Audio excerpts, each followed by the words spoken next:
Weakness. Do I have weakness? I am nothing but weakness. I'm not naturally strong or fast or flexible. I'm certainly not the smartest person in the world. I get emotional over stupid things. I eat the wrong foods. I don't sleep enough. I procrastinate and I waste time.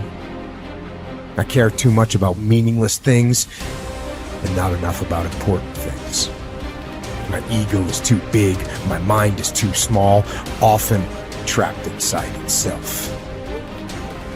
Now, all that being said, I have a saying. A person's strength is often their biggest weakness, but their weaknesses can become strengths. Success, guys, a very, very lonely road, man. Along that road, you're not going to see too many friends. You see your shadow most often. You got to trust in the heart of hearts. Inside what you're doing, what you believe in is a worthy cause, a winnable fight. I wish I could tell you you're tired, go take a break. I wish I could tell you tired, rest for a year. I wish I could tell you that it's gonna get easier. I wish I could tell you it's gonna get easier. I wish I could tell you that if you just keep going, it's gonna get lighter. I dare you to take a stand today to say no more. I will no longer accept this for my life. I dare you to take action today. I dare you to write your goals down and get someone to hold you accountable. I dare you to hold yourself accountable.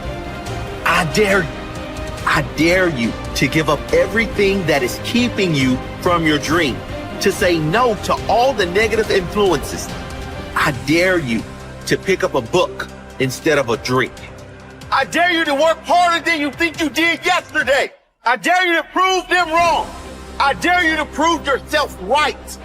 I dare you to stand up as a man or as a strong woman, as whoever you are, and declare that you are going to claim a bigger and better life for yourself.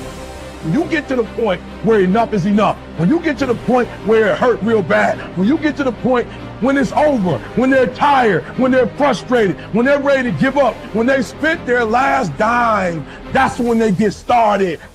But what you cannot do is you cannot quit during the process. You cannot give up because it ain't what you see. You cannot give up. Pain is there to make you better. Without struggle, there can be no victory. And let me tell you, when you've been through pain, when you've fought for where you are, you ain't gonna let anyone take away what you got.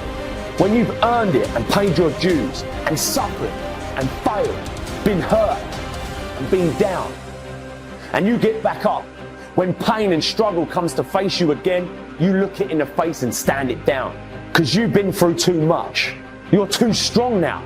Everything that has happened to you up until this point has made you who you are. And it will continue to mold you into who you will be. How do you overcome the suffering of life? Is be a better person. That's how you do it. Well, that's hard. It takes responsibility. And I think, if you said to someone, you want to have a meaningful life? Everything you do matters. That's the definition of a meaningful life. But everything you do matters. You're going to have to carry that with you. Or do you want to just forget about the whole meaning thing and then you don't have any responsibility because who the hell cares? And you can wander through life doing whatever you want, gratifying impulsive desires for how useful that's going to be. And you're stuck in meaninglessness, but you don't have any responsibility. Which one do you want?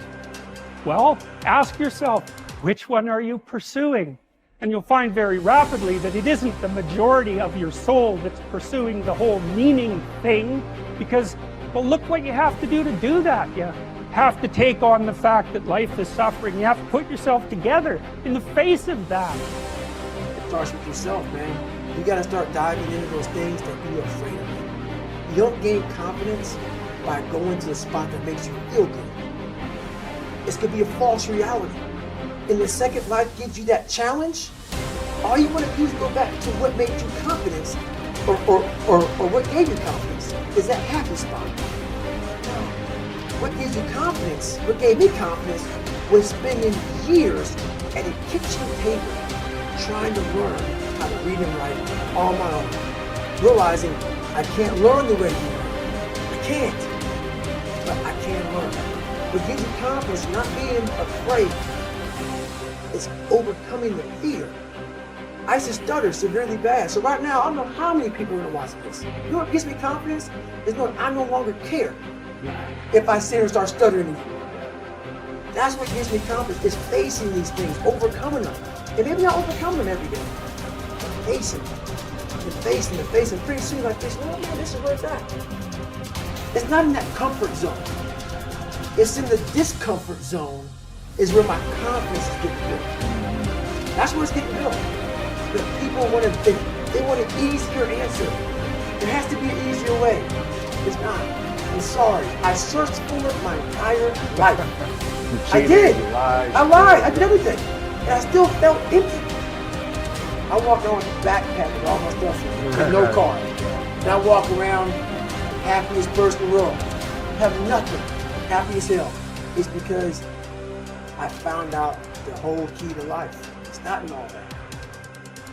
Have to face yourself. So many people live to be 100 years old and they die miserable, having everything, because they never examine. I call it my live autopsy. You never examine this. Happiness, peace, enlightenment, it's all up here, man. It's all up here. And when I start talking like this, people are, man, I don't know. It's the truth, man. It's all up here. You just got to be willing to go and face it. And that's the hard part. Attitude is a reflection, a result of a person's will. It is incalculably powerful. It can bring about marvelous results for us, but we need to train it patiently, day by day. Now let's talk about the attitudes of people who are successful. The top 5% of the people who go sailing through life from one success to another and who, even when they fail at something, shrug it off and head right out again. No matter who the person is or what he does, men and women in sales, business executives, people in all the professions, wives and mothers, students, top people in the armed forces, public servants, men and women in the service of religion, working men and women in all fields of endeavor. Wherever you find a person doing an outstanding job and getting outstanding results, you will find a person with the right kind of attitude. These people take the attitude toward themselves that they can accomplish what they set out to accomplish, that there's no good reason on earth why they can't be competent, successful. They have a healthy attitude toward themselves and, as a result, toward life and the things they want to accomplish. And because of this, they achieve some remarkable things, and they come to be called successful, outstanding, brilliant, lucky, and a lot of other things. They're quite frequently no more brilliant or outstanding than the majority of the people by whom they're surrounded. But they did develop the right attitude, and they found their accomplishments not too difficult, and many times surprisingly easy, simply because it seems that so few are really trying, really believe in themselves. Successful people come in all shapes and sizes and in widely varying degrees of intelligence, background, and so on. But they all have one thing in common. They expect more good out of life than bad. They expect to succeed more than they fail. If you want something worthwhile, take the attitude that there are a lot more reasons why you can have it than there are that you cannot, and set out to earn it. Go after it, work at it, ask for it, and 9 times out of 10, you'll get it. Our environment is really a mirror of our mental attitude. If we don't like our environment, we have to change our attitude first. Your ability and willingness to discipline yourself to accept personal responsibility for your life are essential to happiness, health, success, achievement, and personal leadership. Accepting responsibility is one of the hardest of all disciplines, but without it, no success is possible. The failure to accept responsibility and the attempt to foist responsibility for things in your life that make you unhappy onto other people, institutions, and situations completely distort cause and effect, undermine your character, weaken your resolve, and diminish your humanity. They lead to making endless excuses.